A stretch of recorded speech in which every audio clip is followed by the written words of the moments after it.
আসসালামু আলাইকুম ভিউয়ার্স, আপনারা সবাই কেমন আছেন? আশা করি অনেক অনেক ভালো আছেন। আমিও আপনাদের দিয়ে অনেক ভালো আছি। আজকে আমি আপনাদের সাথে শেয়ার করব নতুন আলু দিয়ে গরুর মাংসের ঝোল। তাই চুলা জ্বালিয়ে প্যান বসিয়ে নিলাম।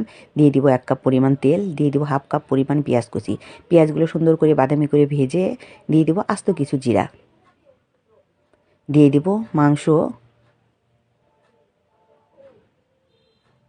দিয়ে দিব 1 টেবিল চামচ রসুন বাটা, 1 টেবিল চামচ আদা বাটা, 1 টেবিল চামচ জিরা বাটা, 1 টেবিল চামচ পেঁয়াজ বাটা, 1 টেবিল চামচ হলুদের গুঁড়া, 1 টেবিল চামচ মরিচের গুঁড়া, 1 টেবিল চামচ গরম মশলার গুঁড়া দিয়ে সুন্দর করে নেড়ে আমি ঢাকনি দিয়ে ঢেকে দিব।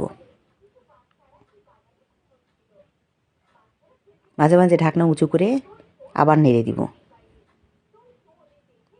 আমার মাংস কষানো হয়ে গেছে। দিয়ে দিব আলু, দিয়ে সুন্দর করে নেড়ে আবার ঢাকনি দিয়ে ঢেকে দিব।